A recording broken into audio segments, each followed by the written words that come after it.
Hello, Brucey here. I'm lying down because I've got a bad back. I was in the studio trying to make things nice, and I moved a big painting, and my back went pop, and then it's got worse from then. So the drugs work at the minute, so I don't feel too much pain, but it also means I can't do anything proper in the studio. I can't move anything around. I'm very used to like moving stuff around, trying things out and putting things away and making a mess, put it all back together again. I can't do any of that, so I'm a bit stuck. So I talked to my marketing manager, and they said, you haven't done any behind the scenes stuff at all for ages, so you should probably do more of that. So here I am. I look a bit mad. I sort of feel a bit mad as well, but so I'm lying down to take the pressure off my spine. I'm not just lying down because I'm very lazy. Well, I suppose what I've been thinking about for ages is that there's all these wonderful channels on the internet, and I don't use them at all to talk to people in the world. I don't know why. It seems very logical that that's what you use, but I don't know. I seem to have sort of recoiled from social media after I don't know how many years of using it, just sort of like, just filling the pockets of very wealthy people. But anyway, I was just thinking, well, I should talk more, shouldn't I? I should tell people what's going on. So last year was a very busy year. I had I had a show at Tate Modern in the Turbine Hall, which is obviously like a kind of very long dream. I don't know, teenagers dream about showing there. It was, pretty crazy. It was very weird, very interesting. It was great to see all behind the scenes at Tate, all down the little passages around the back, and eating the Star Canteen, which I gather isn't there anymore. Oops. But yes, yeah. So we did that, and that was amazing. And we also did a show in Island Park in Staffordshire, Derbyshire border, National Trust. That was good. That was the first large scale outdoor piece that I've already made. This giant orange mole.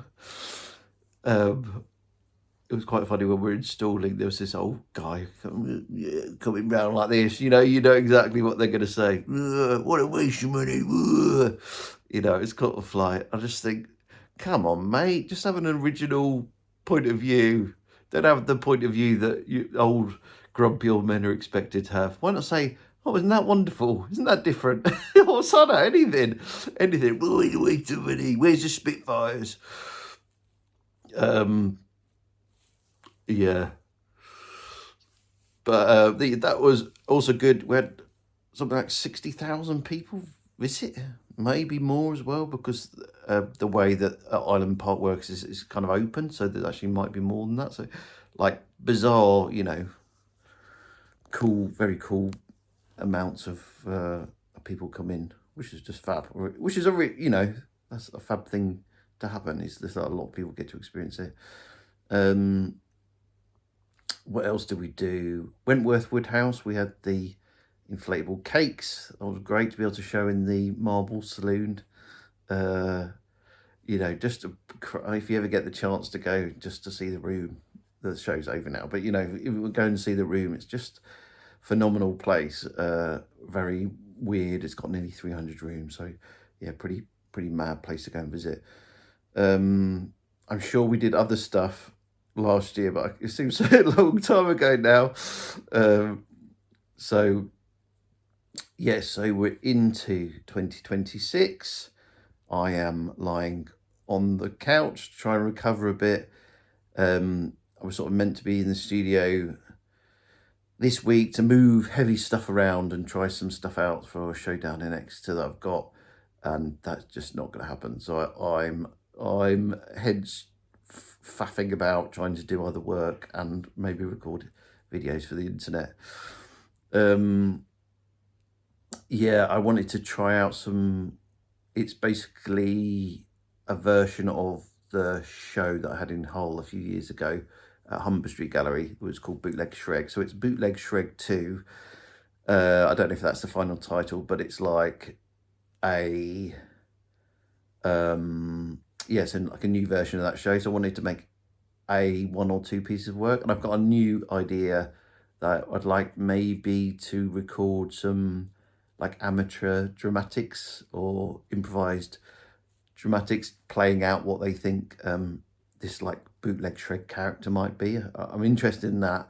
I don't know how I can make it work with the budget. The budget's quite fairly small, so I don't know exactly how that's all going to fathom and work out. But not being able to make all the physical stuff that I was intending, it might be better that I try and make that work instead. I'm sort of tentatively writing a book, which is a bit bizarre. It's about artists making money. It's partly because it seems to just come up in conversation a lot, and I wanted a place that I could better articulate the ideas around art and money.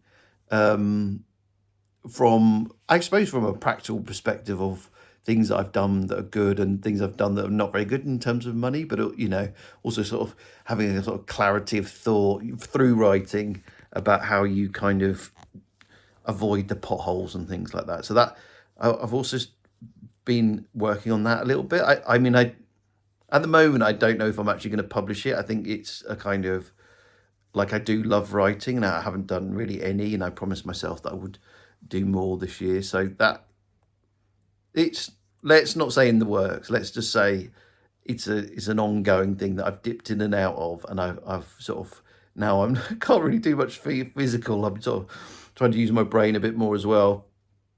We've got a show in Perth as well in March coming up, and that's a completely different type of show for me in a way. I mean, a lot of times, sometimes I think I have things manufactured, but it's the first time where almost the entire show is being produced by the people. So it's I think partly because of the distance, it's like I can't really work on a lot of things, and we don't want to transport things overseas. And because Perth's so remote, a lot of the time it's better to make stuff kind of there than it is to have things made elsewhere imported in. So that's been a really interesting project, because most of the work, 90% for me is kind of done already. Whereas, normal shows, there's at least 50% to do once the show starts installing. So I'm very curious about how that feels and works. And it's showing in a space that I've never been to before. So I've only seen it through videos and descriptions and, photos and trying to piece together how it actually feels. So I'll be curious about how that goes down. Sorry, my hand's starting to shake. So yeah, we've got that in March, then the one in Exeter in April, and we've potentially got a catwalk in July, and working on various things in Birmingham for October, which could be big, but it's all pretty provisional at the minute. It's one of those things that it might be a little project, or it might be a very, very big project. So I've got to do some working on that. At the moment, it looks like a very big pink horse. I don't know if that's how it's going to stay. Initially, I had this idea of Faster Horse, which was a kind of production line, like a kind of factory for social media fashion things. So the name worked quite well in Birmingham, but I don't think that's the route that it's going to take at the moment, this kind of workshop thing. So I kind of want to save the Faster Horse name for something else. I think I had some ideas that the show at Tate would be called Faster Horse, but I realised in the end that there was too many things going on, and actually I wanted to kind of hold that particular thing back. I don't know if that makes any sense, but like the idea that you would come up with the ideas, make the ideas, photograph the ideas, and put those kind of on the internet all in one little space, kind of like a very elaborate workshop. I was thinking of maybe like Bell Labs in America, or I don't know, even Andy Warhol's factory, or a Bauhaus or something, like a kind of site where loads of stuff comes in, and like thinking about the kind of the creative process as a kind of factory. So that was the sort of basis of it. Yeah, so I kind of want to save that for another day, maybe. So we'll see how it goes. So yeah, we've got there's quite a lot to do. I feel like there's capacity for like maybe one or two big projects. So I've got some conversations maybe next week or the week after. So I'll see how those come out. So but if not, I've got to work out how to make ends meet somehow, some other way. I've also might be able to apply for some Arts Council funding this week, but that means not being lazy, which I really just want to be lazy this week.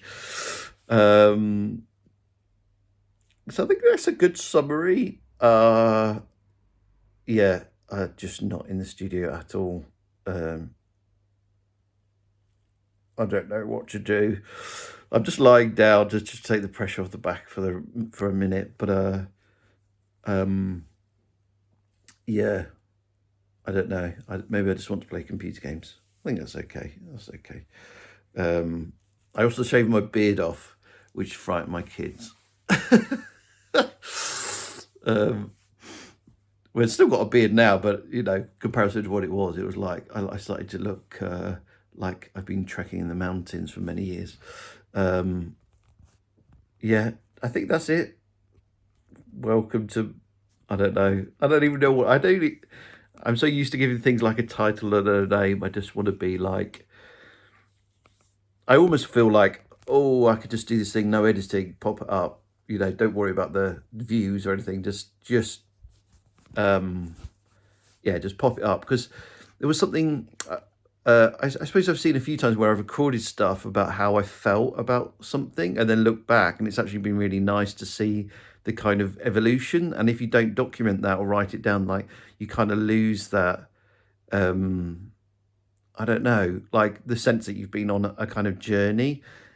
I've seen some old like documents of like, oh, I really want to do this and that, and it's like when it actually happened, it's nice to go back and feel something from an earlier date and like re-feel like, oh, that's how it felt to be making art at that time, or that, whatever it is. So I suppose this is partly for myself as well, to kind of capture something, as well as attempting in some way to be more vocal and be more like, here's what I'm doing, here's what I'm interested in. Yeah, well, that's Bruce from the couch for this week. Well, no, don't give it a title. No titles.